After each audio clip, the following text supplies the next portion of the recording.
I never thought I'd become the kind of person who would engage in neighborhood warfare. But Patricia Kendall from the Oakridge Heights HOA pushed me to my limits. It all started when my Amazon packages began disappearing from my front porch with alarming regularity. At first, I thought it was just bad luck or random porch pirates. But as I would soon discover, the thief was much closer to home than I imagined. My name is Gabriel Iverson, and until 6 months ago, I was living a perfectly normal life in Oakridge Heights, a picturesque suburban community in Naperville, Illinois. The neighborhood boasted tree-lined streets, manicured lawns, and houses that all adhered to the strict aesthetic guidelines enforced by our homeowners association. I'd purchased my home 2 years ago, a modest 3-bedroom colonial with blue shutters that I'd fallen in love with immediately. The HOA fees seemed reasonable for the amenities provided: a community pool, well-maintained common areas, and regular landscaping services. When I moved in, Patricia Kendall, the HOA president, had welcomed me with a folder containing the 47-page rulebook. She was in her mid-50s with perfectly highlighted blonde hair, always wore designer clothes that seemed slightly too young for her age, and carried herself with the air of someone who believed rules were sacred texts, at least when they applied to others.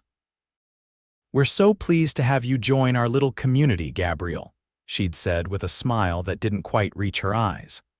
"I'm sure you'll find that following our guidelines makes Oakridge Heights the wonderful place it is."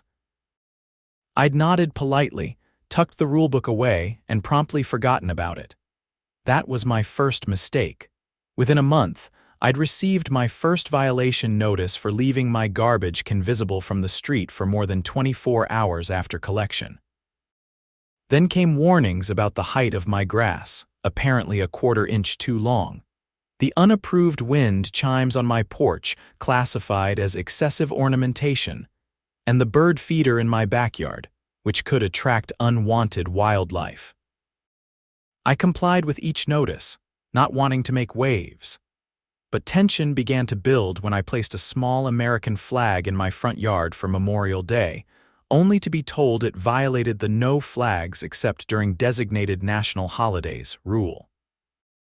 When I pointed out that Memorial Day was, in fact, a national holiday, Patricia had smiled thinly and said, "The display period begins at sunrise and ends at sunset on the day of observance. Your flag was out the day before." My neighbor, Marcus Chen, had warned me about her. Patricia's been president for 7 years now. Nobody runs against her because nobody wants to deal with the headache. Her husband's some big-shot corporate lawyer, so she's got too much time and too much power. I managed to keep my head down and avoid major confrontations until the package thefts began. As someone who works from home as a software developer, I rely heavily on Amazon deliveries. Computer parts, books, household necessities, I order them all online. And suddenly my packages started vanishing. The first time it happened, I chalked it up to a delivery error. The second time, I figured it might be coincidence. By the third package, I was suspicious. By the fifth, I was certain something was happening. Each time, I'd get a notification that my package had been delivered, but when I checked my doorstep, nothing. Just empty space where my items should have been. I installed a doorbell camera which confirmed my suspicions. The deliveries were being made correctly. The footage showed delivery drivers placing packages on my porch. But within hours, sometimes minutes, someone would approach, take the package, and walk away. The angle of my camera couldn't capture faces clearly, just a figure in what looked like designer athletic wear. I filed a police report, but the officer who responded seemed uninterested. "Package theft is unfortunately common," he told me, jotting down notes without much enthusiasm. "We recommend having packages delivered to a secure location or using Amazon lockers." That might have been sound advice, but it didn't solve the immediate problem. I was missing over $500 worth of merchandise, and someone was brazenly stealing from me in broad daylight. One evening, while venting my frustrations at a neighborhood cookout hosted by Marcus and his wife, Gina Armstrong, I learned I wasn't the only one experiencing problems. "Oh, packages go missing all the time around here," said Helen Rodriguez, who lived 3 doors down from me. "I stopped having anything valuable delivered to my house last year." "Have you noticed it's selective, though?" Marcus added, lowering his voice. "Like it's not every package, just certain ones." "What do you mean?" I asked. "Well, my wife's cosmetics and designer clothes arrive fine. But when I ordered some gaming equipment and computer parts, those vanished." A chill ran down my spine. My missing packages had contained computer components, tech gadgets, and once, an expensive pair of noise-canceling headphones. Nothing essential, but definitely valuable electronics. "Has anyone actually caught the thief?" I asked. The group exchanged glances. Finally, Helen spoke up. "We all have our suspicions, but nobody's been able to prove anything." "What suspicions?" I pressed. "Well," Helen hesitated, then leaned in. "Patricia's son got expelled from his private school last year for stealing electronics from other students. And suddenly, he has all the latest gaming equipment, despite Patricia always talking about how they restrict his technology use." This revelation gave me pause. Patricia Kendall, the rule-enforcing HOA president who cited neighbors for having the wrong shade of beige curtains visible from the street, might be harboring a thief or worse, engaging in theft herself. I decided to do some detective work. I checked my Amazon order history and verified the dates of the missing deliveries. Then, I casually asked around about Patricia's schedule. It turned out she taught yoga classes at the community center on Tuesday and Thursday mornings, and most of my packages had disappeared on those days, typically between 10 a.m. and noon precisely, when she would be heading home from her class. The coincidence was too perfect to ignore. I needed proof, but my doorbell camera wasn't capturing clear enough images. That's when I got the idea. I would order something enticing, something electronic that would be irresistible to a tech-hungry teenager or a resale-minded adult, and I would rig it with a GPS tracker. I ordered the latest gaming controller, a limited edition that was currently sold out in most stores. Then I purchased a small GPS tracking device that could be easily concealed inside the packaging.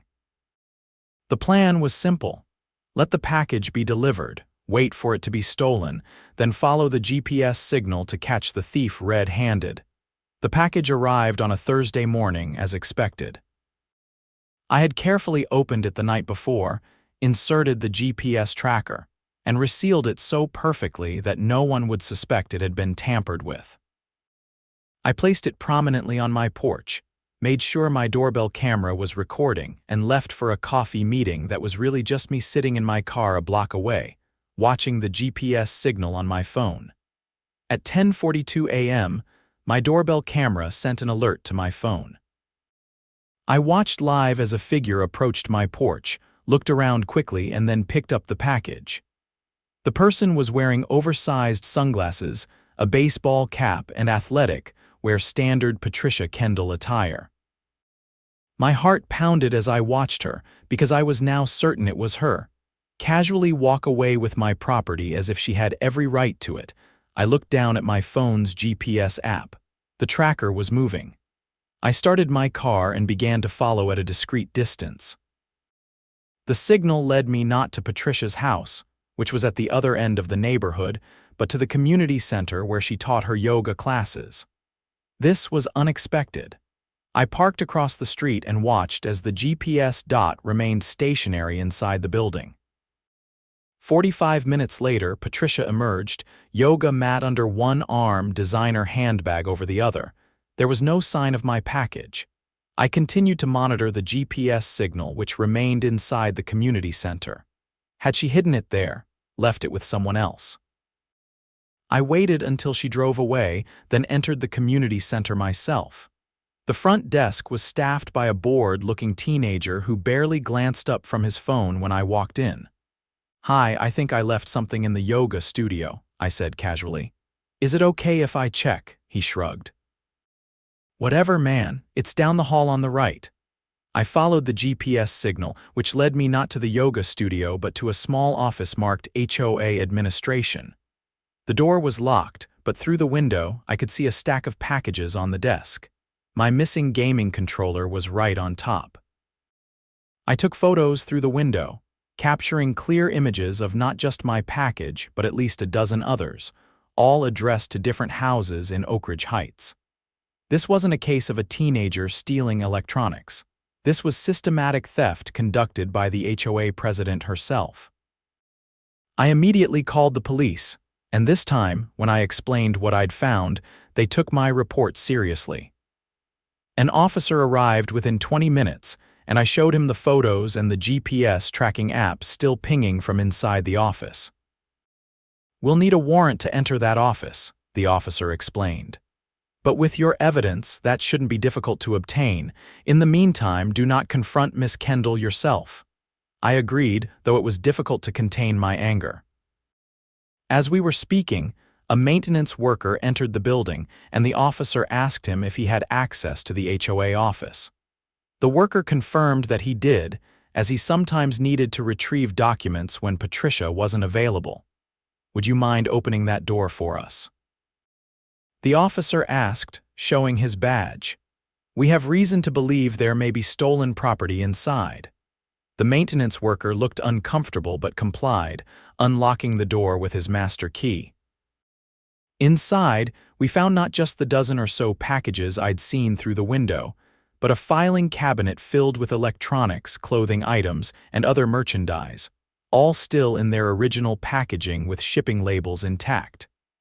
My name was on several of them. The officer documented everything, taking photos and noting serial numbers. He asked me to identify which items were mine, and I recognized at least 7 packages I'd reported missing over the past few months. "This is a significant amount of theft," the officer said gravely. "I'm going to request additional officers and have Miss Kendall brought in for questioning."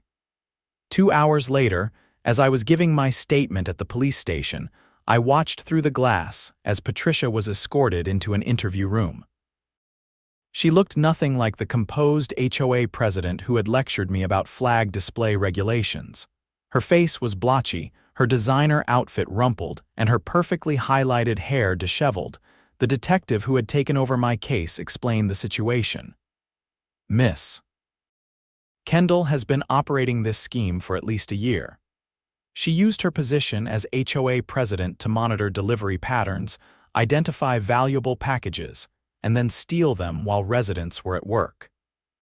The office was her storage space until she could resell the items online or give them to her son." "How did she know which packages contained valuable items?" I asked. She admitted to subscribing to package notification services for various houses in the neighborhood. When she saw something that looked promising, she'd take it. The detective shook his head. "It's a serious offense. Mail theft is a federal crime, and given the value and quantity of items recovered, she's looking at felony charges." In the days that followed, the Oakridge Heights community was in an uproar. An emergency HOA meeting was called, where the vice president, a retired judge named Howard Fleming, addressed the stunned residents.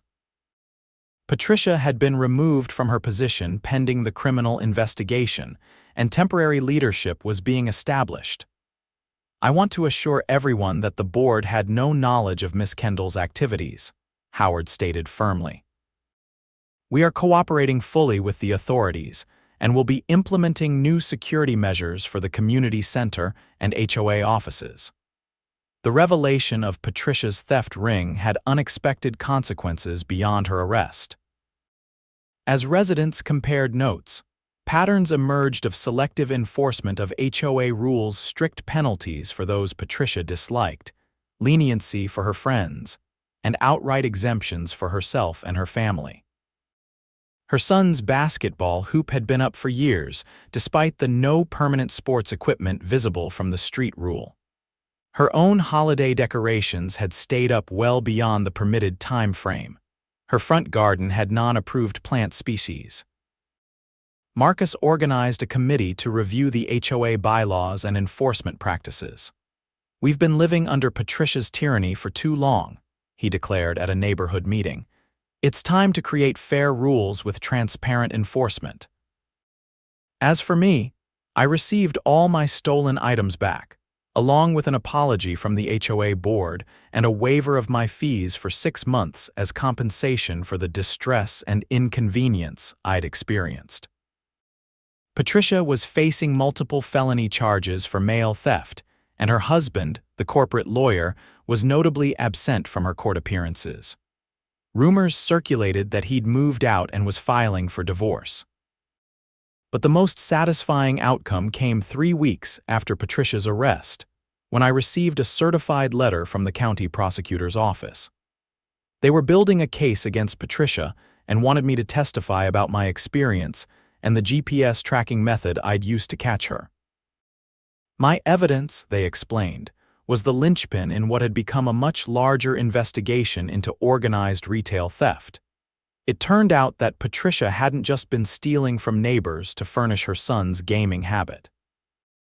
She'd been running a sophisticated resale operation on multiple online platforms, selling stolen goods from throughout the county.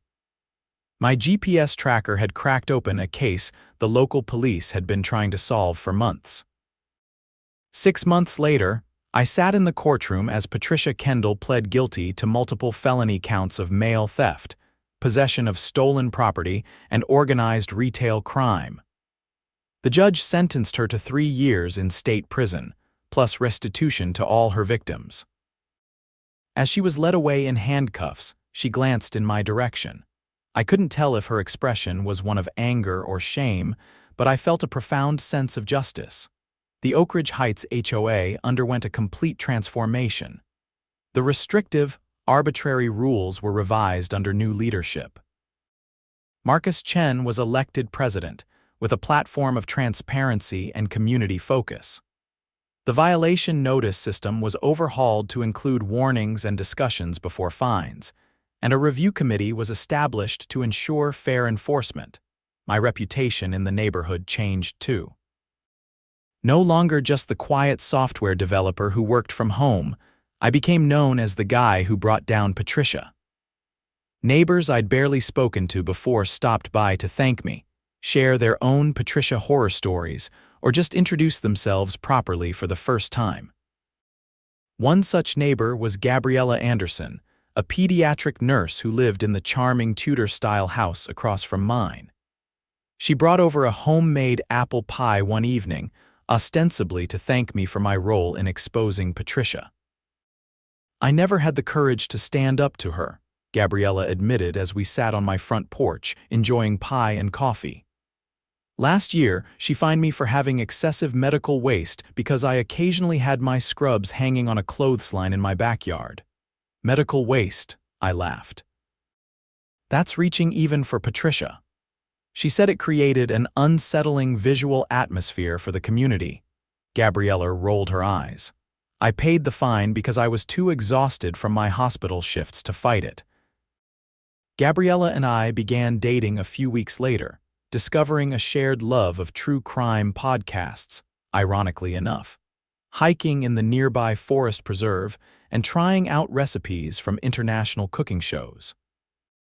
She had a warm, genuine laugh that made her green eyes crinkle at the corners, and a way of listening that made you feel like your words really mattered. On our third date, as we walked back from a restaurant in downtown Naperville, she confessed, "I've lived across from you for 2 years, and I always wanted to introduce myself, but I never had a reason." "You needed a reason?" I asked, taking her hand as we strolled along the Riverwalk. "I'm shy," she admitted. "And you seemed so focused whenever I saw you, always rushing from your car with your laptop bag or intensely gardening with headphones on. I didn't want to intrude." "Well, I'm glad Patricia's criminal career gave you an excuse to bring me pie," I said, and she laughed that wonderful laugh. A year after the great HOA package heist, as it had come to be known in local lore, Oakridge Heights was a different community. The neighborhood newsletter, once filled with violation notices and stern reminders of rules, now highlighted community events, welcomed new residents and celebrated achievements. The community center, purged of its stolen goods storage room, had been renovated to include a co-working space where I sometimes worked when my home office felt too isolating. The biggest change, though, was in how neighbors interacted. Before Patricia's downfall, everyone had been guarded, worried that friendly gatherings might be reported as noise violations, or that helping a neighbor with a home project might lead to citations for unauthorized modifications. Now there were block parties, a community garden in the previously underutilized common area, and a genuine sense of belonging. I still ordered plenty from Amazon, but my packages arrived safely on my doorstep. Occasionally, if I was out, Gabriella would collect them for me, a domestic arrangement that felt more significant than just neighborly courtesy. We'd been dating for nearly a year now, and I was starting to think about whether my 3-bedroom colonial might someday become our 3-bedroom colonial. Patricia Kendall served her sentence at a minimum security facility downstate. Her son moved in with his father, who had indeed divorced her shortly after her conviction. Their house, with its perfectly manicured lawn and regulation-compliant exterior, stood empty for months before finally selling to a young family with 3 energetic children and a large, friendly dog, exactly the kind of disruptive elements Patricia had tried to keep out of Oakridge Heights. Sometimes, when I'm grabbing a package from my doorstep or watching the neighborhood kids ride bikes on our street without fear of being cited for unsafe recreational activities in common areas, I think about that GPS tracker and how one small device changed an entire community. It wasn't just about catching a thief. It was about exposing a system that had allowed one person's power to go unchecked for too long. The lesson wasn't lost on our new HOA board. At the annual meeting, Marcus introduced a set of core principles that would guide all future decisions: fairness, transparency, community input, and reasonable enforcement. Rules exist to protect our property values and ensure a pleasant living environment, he stated. They should never be weapons or tools for personal vendettas. The membership applauded, and I felt a sense of pride in how far we'd come. What had started as a personal frustration, my missing packages, had led to a complete reimagining of our community governance. Life settled into a pleasant rhythm. I continued my software development work, took on more clients now that I wasn't spending time tracking down missing deliveries, and even joined the HOA Architectural Review Committee, something I would have found laughable a year earlier. Gabriella and I grew closer, our relationship deepening from casual dates to meaningful partnership. She introduced me to her large, boisterous family who lived in nearby Aurora, and I took her to meet my parents in Wisconsin. We began talking about the future tentatively at first, then with increasing certainty. On the anniversary of the day I had placed the GPS-tracked package on my porch, I planned a special evening. I prepared dinner at my house: steak, roasted potatoes, and asparagus, with chocolate souffle for dessert, a recipe I'd practiced multiple times to get right. I set the table with the good dishes I rarely used, opened a bottle of expensive wine, and placed a small velvet box beside her plate. When Gabriella arrived, her eyes widened at the elaborate setup. "What's the occasion?" she asked, hanging her coat on the rack by the door. "1 year ago today, I decided I wasn't going to let someone walk all over me anymore," I explained, taking her hand and leading her to the table. "That decision led me to you." During dessert, after she'd said yes to my proposal and the ring was sparkling on her finger, Gabriella laughed suddenly. "Do you realize," she said, "that we owe our engagement to a package thief?" I had to admit the irony. "I should send Patricia a thank you note in prison." "Maybe not," Gabriella said, taking another bite of souffle, "but I do think there's a lesson here about how sometimes the worst situations lead to the best outcomes." Our engagement news spread quickly through Oakridge Heights. The community that had once been characterized by suspicion and rule enforcement now rallied around us with genuine warmth. We received cards, flowers, and countless dinner invitations. Marcus and Gina insisted on hosting an engagement party in their backyard, which turned into a neighborhood-wide celebration. As I looked around at the gathering neighbors chatting amicably, children playing on the lawn, elderly residents who had previously kept to themselves now engaged in conversation, I marveled at the transformation. This was what community was supposed to be: people supporting each other, celebrating milestones together, and creating a place where everyone felt valued. Howard Fleming, the retired judge who had stepped in as interim HOA president after Patricia's arrest, pulled me aside during the party. "You know, Gabriel, what you did took courage," he said, his voice gravelly with age and wisdom. "Not just the GPS tracker, but coming forward, working with the police, testifying in court. A lot of people would have been content just to get their own packages back." "I couldn't let her keep doing it to other people," I replied, watching as Gabriella showed her ring to a group of admiring neighbors. "That's exactly my point," Howard nodded. "You saw beyond your personal situation to the larger issue. That's the kind of thinking we need more of in this community and everywhere." His words stayed with me long after the party ended. In the months that followed, as Gabriella and I planned our wedding and discussed whether she would move into my house or we would look for a new place together, I found myself increasingly involved in community initiatives. I helped set up a neighborhood watch program, joined the committee organizing the summer block party, and even volunteered to redesign the HOA's outdated website. Patricia was released on parole after serving 18 months of her 3-year sentence. There had been speculation about whether she would return to Naperville, but she ultimately relocated to Arizona, where her sister lived. Before she left Illinois, however, she did something unexpected. She sent a letter to the Oakridge Heights HOA board. Marcus shared its contents at a board meeting, with Patricia's permission. It was a lengthy apology, explaining how her initial desire to maintain property values and neighborhood standards had gradually warped into a need for control, and then a justification for theft.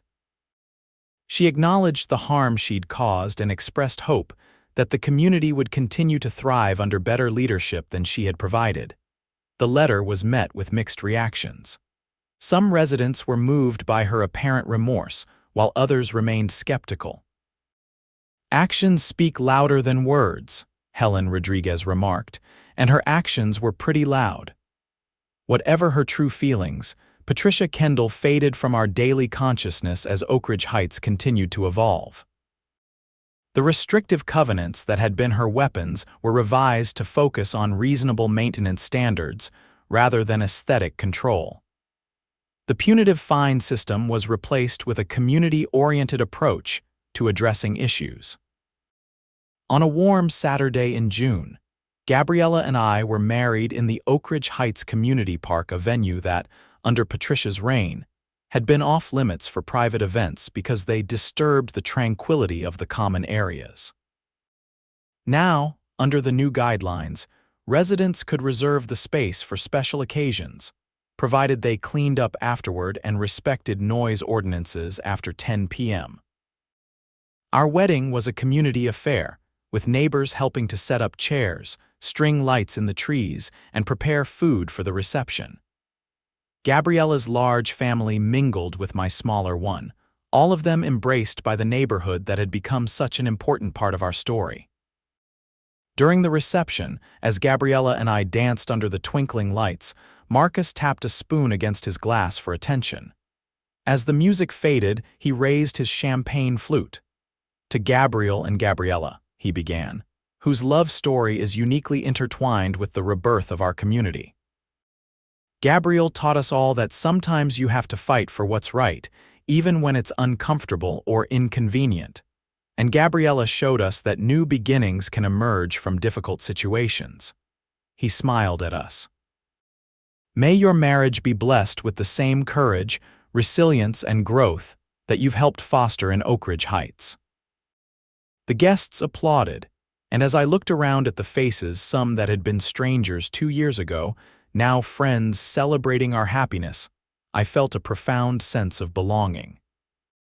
This was home in the truest sense, not just a house with the right shade of blue shutters and regulation height grass, but a place where I was known, valued, and connected. After the wedding, Gabriella moved into my house, which quickly transformed with her presence. The spare bedroom became her home office, where she would sometimes work on charts after her hospital shifts. The kitchen, previously stocked with bachelor basics, now overflowed with specialized cooking tools and ingredients for the international recipes we loved to try together.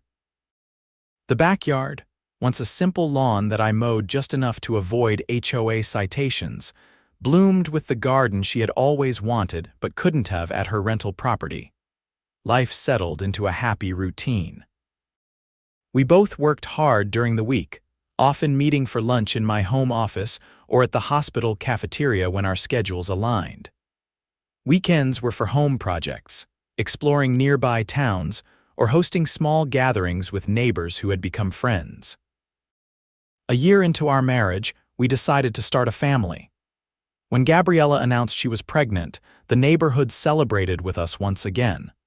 The Oakridge Heights community, now a far cry from the regulated, suspicious place it had once been, embraced the news with genuine excitement. "This baby will have 50 honorary aunts and uncles," Marcus joked at the gender reveal party, where we discovered we were having a girl. As Gabriella's pregnancy progressed, our neighbors showed their support in countless ways. Elderly Mrs. Finch, who had rarely ventured out under Patricia's presidency for fear of being cited for her unsteady gardening efforts, now regularly brought over knitted baby items. The Rodriguez family helped me set up the nursery, lending tools and expertise for building shelves and mounting a mobile. The community organized a baby shower that filled our living room with gifts, advice, and love. Our daughter, Emma, was born on a crisp October morning with golden leaves drifting past the hospital windows. She had Gabriella's green eyes and what the nurses called the Iverson chin, a small dimple just like mine. Bringing her home to Oakridge Heights felt like completing a circle that had begun with a missing package and a GPS tracker. The house that had once been just mine, then mine and Gabriella's, was now truly a family home. The community that had transformed from a rule-bound subdivision into a supportive neighborhood continued to evolve around us. New families moved in, attracted by the schools and the increasingly evident community spirit. The rigid conformity that Patricia had enforced gave way to a diverse tapestry of homes that expressed their owners' personalities while maintaining basic standards of care. Emma's first birthday party was held in our backyard, now landscaped with a mix of ornamental and edible plants that would have given Patricia heart palpitations for violating the approved vegetation list. Neighbors came and went throughout the day, bringing small gifts and staying to chat. The celebration spilled into the cul-de-sac, where older children set up a bubble station for the toddlers and babies. As the party wound down and Gabriella put an overtired Emma down for a nap, I found myself sitting on the front porch with Marcus, watching the last of the guests depart. "Remember when you couldn't have a gathering without filing a social event permit with the HOA office?" he asked, shaking his head at the memory. "And paying the $50 processing fee," I added. "God, we let her get away with so much for so long." He took a sip of his iced tea. "You know, I heard from Howard that Patricia's been doing really well in Arizona. She's working at a desert plant nursery and volunteering with a literacy program." "Good for her," I said and meant it. The anger I'd once felt had faded long ago, replaced by a distant sense of gratitude for the changes her actions had inadvertently sparked. "She sent a card for Emma, by the way," Marcus mentioned casually. "Howard's holding it at his house. Wasn't sure if you'd want it." I considered this. "I'll take it," I decided. Not because I've forgotten what she did, but because I think it's important for Emma to grow up seeing that people can change, make amends, and move forward. Marcus nodded approvingly. "That's a good lesson." better than what Patricia taught us about property values and conformity. Later that evening, after Emma was asleep and Gabriella and I were relaxing on the couch, my phone pinged with an Amazon delivery notification. A package I'd ordered, a novel Gabriella had been wanting to read, had been delivered to our porch. "I'll get it," I offered, standing and stretching. On the porch, I picked up the package and paused, looking out at our neighborhood in the soft glow of streetlights. Children's bicycles were parked in driveways, porch lights illuminated doorways, and the occasional dog barker pierced the evening quiet.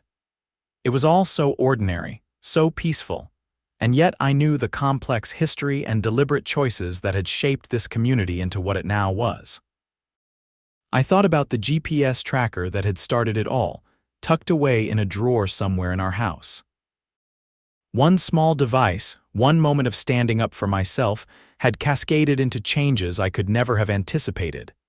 A neighborhood transformed, a marriage a daughter, a home in the fullest sense of the word. As I turned to go back inside, I saw Mrs. Finch wave from her window across the street. I waved back, package in hand, secure in the knowledge that in Oakridge Heights, neighbors looked out for each other now instead of looking for violations. That was Patricia Kendall's unintended legacy and the true value of our home.